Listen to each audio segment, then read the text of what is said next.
Today, I want to talk about curved boxes in 3D space, and I'm going to show you the trick.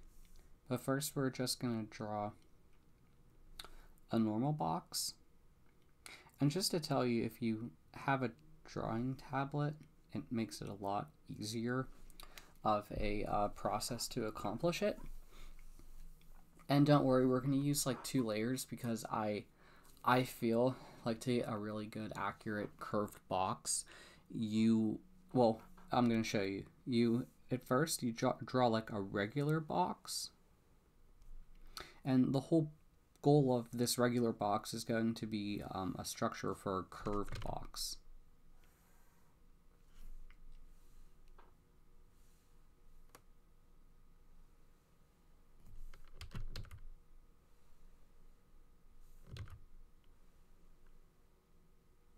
So by having a box that is like straight, the benefit to that is we can understand how to, it'll look a lot better in 3D space because we have an idea of our vanishing points.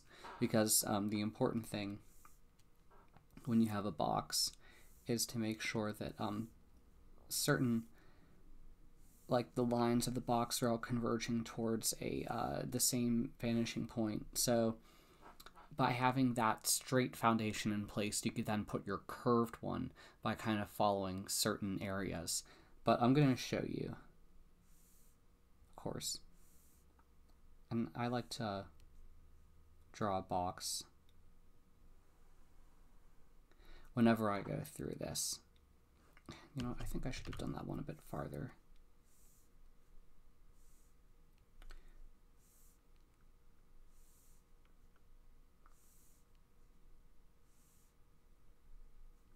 Like right there.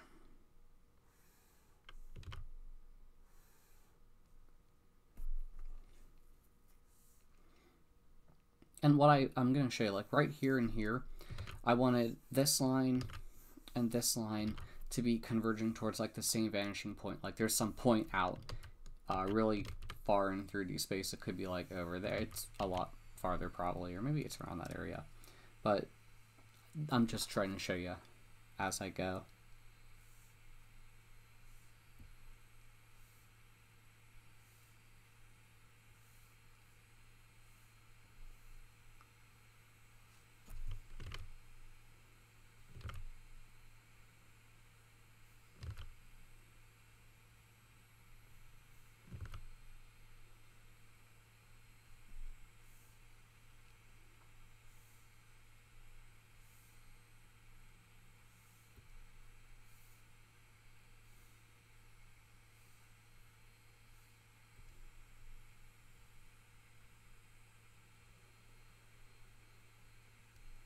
And I'm going to show you how, like, I'm going to do the curves on a new layer after I complete this box.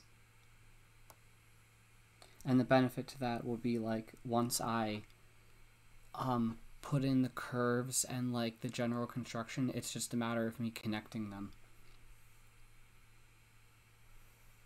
Basically, like, we'll not be using our straight box. We'll just be having the curved one.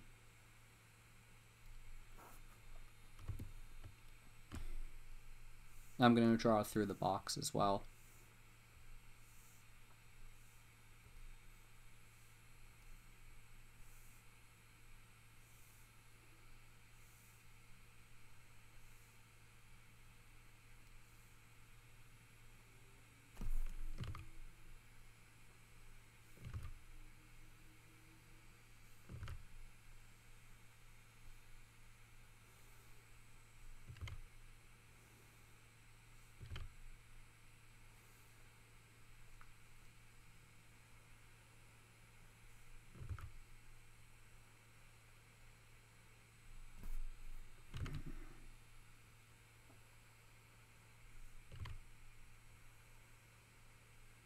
Okay, so we have our box.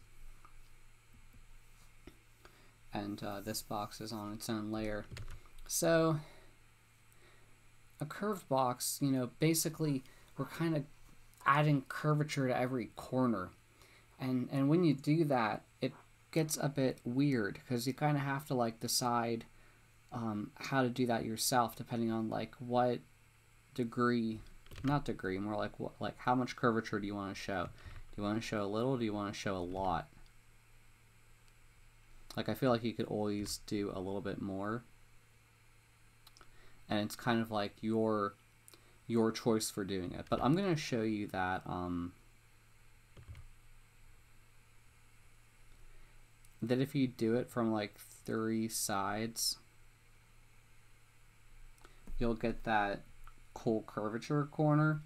And it's kind of, isn't it cool? Because it's like we used the box to make the box, a curved box that is.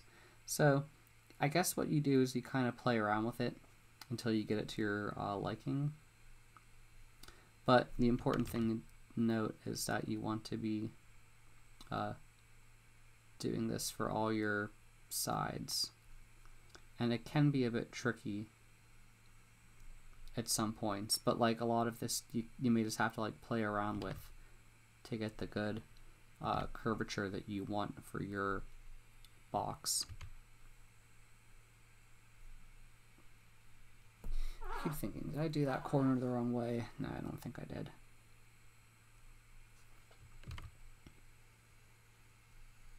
And sometimes you may not need to draw through the other corner, but I do recommend it.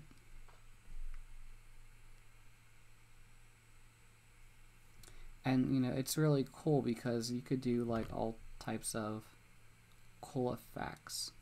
I'm kind of using my wrist for this. I don't like to draw with my wrist, but I drew a bit small. You don't know, I am trying to use my shoulder a bit.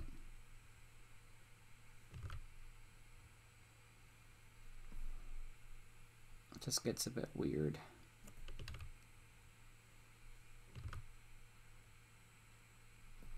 Okay, so we have our corners in, right? So I'm not tracing, but I guess I am kind of tracing. I'm kind of using a guide to connect the main points. So I'll show you as I go. I kind of went too far.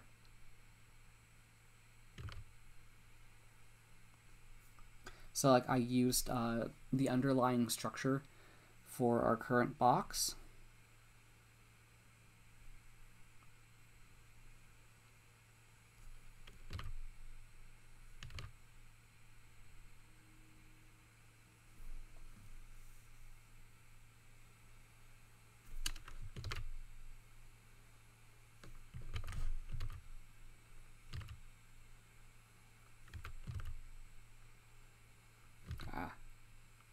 Sorry.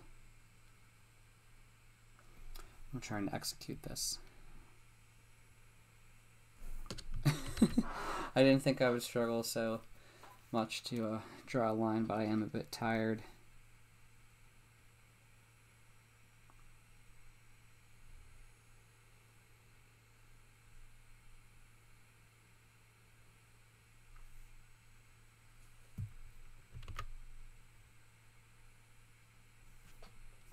Did I get all of them? No.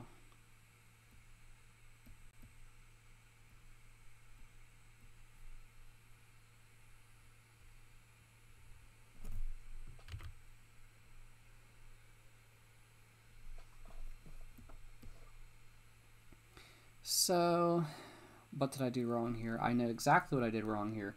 So I kind of did it weird, but I think I can fix some of my mistakes. So on the bottom here, I didn't really curve that interdimensional corner right here on the bottom plane, and I just did that, and it kind of fixes it.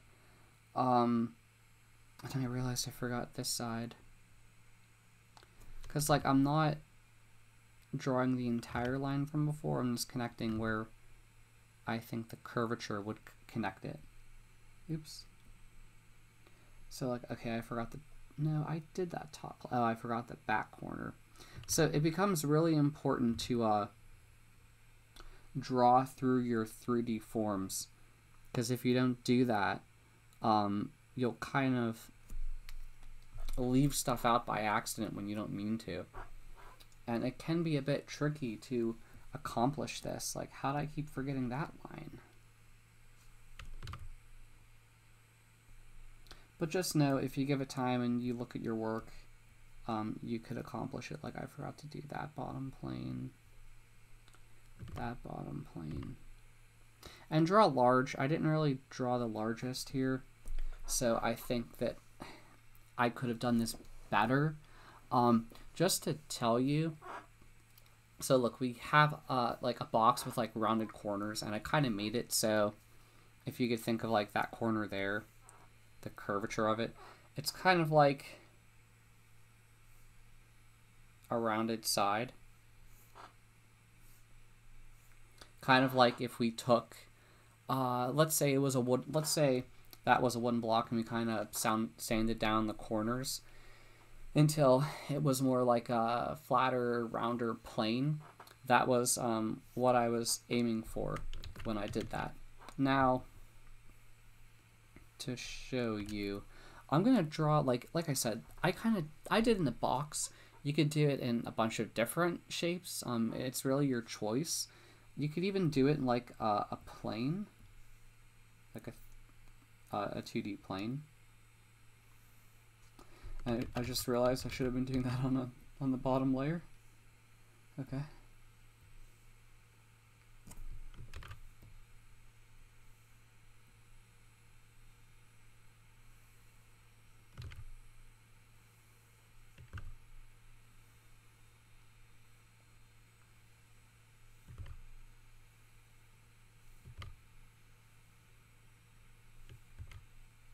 I will get this. I'm just tired. Hey, but you seem tired in every video, Max. I'm sorry I said my... I go by Lars, but my real name is Max. And as you can tell, I'm so tired that I said my name. It's called exhaustion, and I live in a constant state of it all the time. But Lars was my high school nickname. Quick trivia. Well, it was all of our nicknames, but I borrow it more than others. So yeah, as you can tell. Okay, so we have a plane. It's not the straightest plane. I'm really sorry. I'm just, you get the drift. I'm exhausted. So I'm gonna draw a corner, or I should have connected it better. It's okay to kind of like not trace draw, but just like go over your corners here, and you're kind of like drawing into the plane a bit.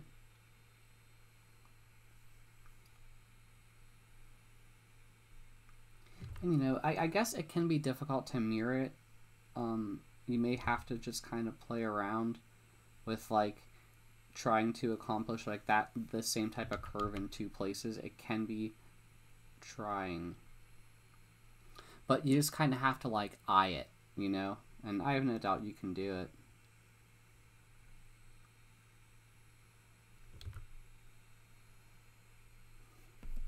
So it's not good, but it's good. So yeah, that's kind of how you would do it. Let me think if there's another good way for me to portray it.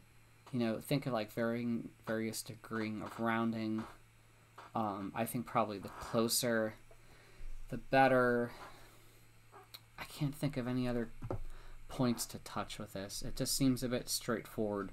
Like, yeah, it applies to boxes, but it can apply to like anything. The idea is to constrain. So let me do one other big example, and I'm just going to draw it as like a corner. Okay, I'm not even going to draw a full plane. So you could do that. You very well could have done that. You could have done it like that. Could have done it like that. Could have done it like that. And you know, you could experiment with it, but I think the constraining and deciding to stick to some level of that can be really beneficial. I learned that from the object exercises from Drawbox, and I found it really I found it helpful, but I feel like I haven't done it since that day I did the exercise back in like 2021. So I have no doubt you'll run into it, or you'll use it if you're like maybe doing something like industrial design. But just know that like if you don't need it, and perhaps one day you do need it, you can come back to this video as like a really quick refresher. But yeah, I hope this helps you. If you like my content, please subscribe. If you have a question, ask in the comments. And yeah, thank you for listening. I appreciate it.